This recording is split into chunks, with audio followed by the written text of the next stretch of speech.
Talking about sports and sports sponsorship, still with me in the studio, David Seidenberg, Head of Strategy and Rights Commercialization at BMI, John McIntosh, Executive Partner and Head of Advisory for KPMG, Julian Bryant, the GM of Megapro, and in our Nairobi studio, Michael Goldman, Senior Lecturer at Gibbs. Guys, this whole sports industry thing, as you were saying, David, is all totally dependent on exposure that the client or the rights holder gets in his association with the sport. Michael, maybe we should go to you first.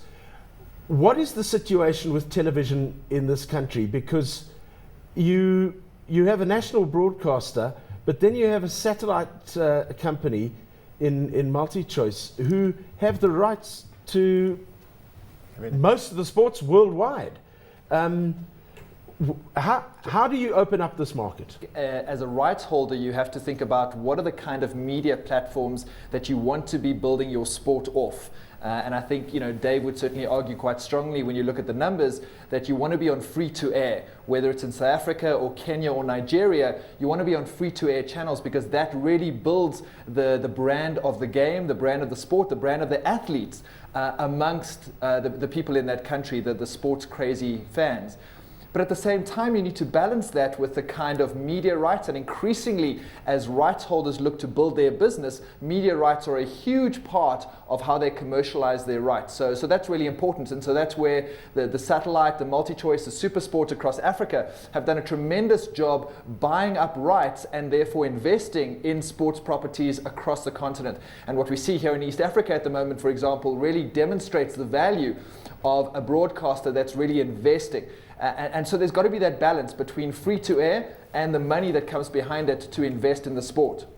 There's a lot of nodding heads going on. Yeah, let's start with you, David. I think that probably the best recent case study it was when DStv SuperSport bought out the tender, won the tender for the PSL. Mm-hmm. And of course, we'll all remember there was outcry, how can the national sport not be on the national TV? It must be on SABC. But then you go 4 years later and look at what actually happened. Number one, subscriptions were driven on SuperSport, job done. Subscriptions mean money, it's paying for the broadcast, the sponsorship came, everything was good. But more importantly, number two, what we found was that the SABC, who lost exclusivity to the Holy Grail, actually started showing more games every week than when they had exclusivity. So this whole issue of access to the public went away because they were actually getting more of what they loved, and it created a competition between the two broadcasters. And at the end of the day, the PSL made a lot of money, soccer made a lot of money, it went down to the players, win, win, win, win, win. Okay? It's not always the case. So now you've got the opposite, and you say, well, how do we leverage these things? All of the big sports, Rugby World Cup, Olympics, the highest priced tickets all come with no branding. Clean stadiums, Olympics, zero branding. But you're paying, if you're Adidas, Coca-Cola, $125 million a year for the right to those rings. So without the leverage budgets or the TV or the extra magazine shows or the weekly Swimming South Africa show, you cannot, A, build up the fan, the athlete, the culture to have more swimmers out there or more athletics in the community or more rugby players. You'll never get the BEE numbers or the transformation right if you don't have access to the public to grow a love for the sport. Does this money actually find its way back to the players' pockets, though? In reality? Sure. I think it sometimes does, but I think that trail could be far better managed. Even in our Olympic team now, my sense is that all the medalists in the main Olympics came out of one university, bar Chad from KZN. And therefore it proves that high performance programs do produce results. I think in the Paralympics it was more widely spread, and so it just proves that if sport is big business, the funding needs to get to the right level. Sometimes it's grassroots level, sometimes it's high performance level, and that becomes a relationship that builds the advertisers, the TV shows and those types of things. So I think it's absolutely critical that that trail that is cleared out and understood. What are the key levers that need to be pulled and moved to be able to get the best benefit for all the role players in business and sport? I think we saw this high performance trend start with Australian rugby when they started the Aussie Rugby Academy, and suddenly Australian rugby was streets ahead of anybody else. They've fallen way back now because of team changes and all sorts of other things. But so it does relate to this. But then surely, shouldn't you guys, in growing your type of business, be looking at rights holders for those sort of facilities? Yes, Jeremy, in a sense, but there are numerous rights holders out there that have centres of excellent development programs within their bouquet of offering. They're just not as high profile as probably they need to be or as they ought to be. One of our rights holders at MegaPro is also SASCOC, and I think it's probably makes sense for SASCOC from an umbrella body perspective to also make sure that their sort of handle on high performance centres across the country is broad, and it's all heading to a common purpose. It's integrated and it's communicated. That's the other thing then.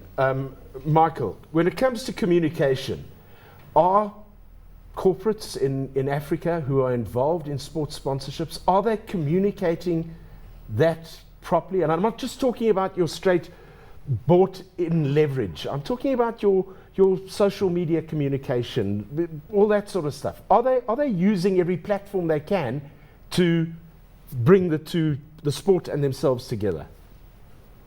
Absolutely, Jeremy. What we're just seeing in Nairobi in Kenya this week is a lot more active social media play by a number of the sponsors. East Africa Breweries Limited, for example, around their Tusker brand, which has got behind the Kenya Premier League. Safaricom, as we know, is very strong within the Sevens rugby space.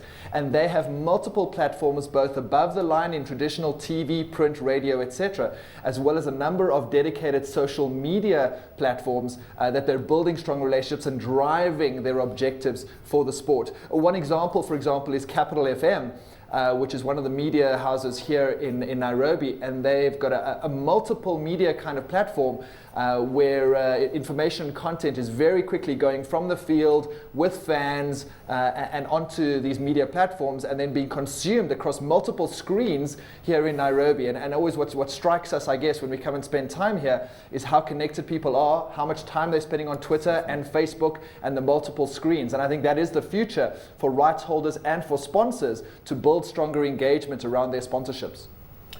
Okay. It's a question then of quite possibly looking for partnership opportunities here. And I say this from a position of a bit of experience. When I was still on air with Prime Media, we did a deal with the Highveld Lions rugby team. Correct. We gave them airtime and we had our brand put onto their shoulder.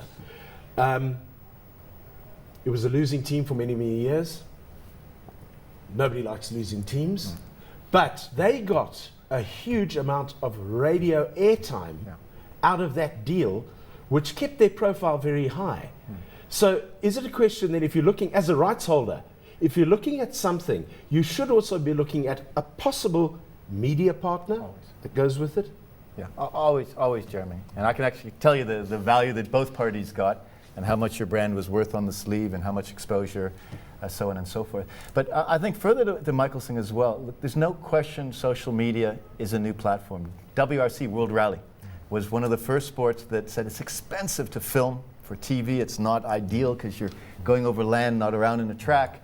How do we get this exposure out? And they went the route, put a camera in the car, follow the driver you like, put it 365 on the net, and then commoditize that. And film it cheap and then make a little half-hour show and put it on weekly, and then eventually you sell it to the world and it's worth multi-millions. So there are ways to do it. The key going forward now is the integration of the different media. As many sponsors have learned, if I drop TV, if I drop my traditional advertising, Olympic Super Bowl ads like Pepsi did, and go only 100% social, I'm going to lose market share. Because it needs to be pushed. You still need to be on the big screen. It's a push-pull. They both have to work together in unison. Yeah. In Africa, it's about the little thing called a cell phone, not a computer, that's driving, tweeting, and everything else. But what we had, and it's very ironic in the Olympics, was we had what we now call the Social Olympics, as IOC dubbed it. And we had more tweets than anything, more likes, more discussions, a great deal of engagement with athletes, which was wonderful. NBC bucked the trend in America. And they said, we are not going to show certain things live. We're going to accommodate our TV viewers. Our TV is around how we want the TV packages to maximize ARs to sell to our clients, advertising spots, etc. And there was outcry. Everyone was trying to go through firewalls to get BBC radio and TV, because even the opening ceremonies weren't on live. They were 2-hour delayed or what have you. All that being said and done, and despite all the outcry, NBC broke all records for TV ARs. And what that shows you is that there still are very different segments that use different models. And to the youngsters that are predominantly tweeting and talking, they don't necessarily mind that it's not live. They just want the world to be live so they can carry on the discussion live, because they don't want to tweet 2 hours after the event is over. And that's where we are now, the marriage of the two. Are we marrying them? I don't think strong enough. Not yet. Yeah. Not yet. A question that I've got to ask, because otherwise my producer will get very cross with me, and I don't like when she's cross with me. Natasha wanted to know the money paid out to the Olympians and the Paralympians. She's a proper business sense woman, this. She said, is that taxable? Does anyone know? It's a good question. They got 400,000 Rand per gold medal. It's a very good question. Does that go to, does a portion of that go to SARS? Michael, do you by any chance know? My assumption would be yes. Yes. It is taxable. Definitely. It's an earning. Unless they have a special Yeah, I guess amendment. it would be some kind of reward payment, and so I'm sure the commissioner would be interested in a slice of that. So yes. The question is, do they maintain their amateur status getting paid for winning? That's another show. It's another show. Michael, thank you very much. We'll release you from our Nairobi studio. Gentlemen, thank you very much for joining us. It's been a fascinating discussion. And as I was saying earlier, I'll never be able to watch sport the same way ever again. That's it from us for this time around. We'll catch you next week. Bye-bye.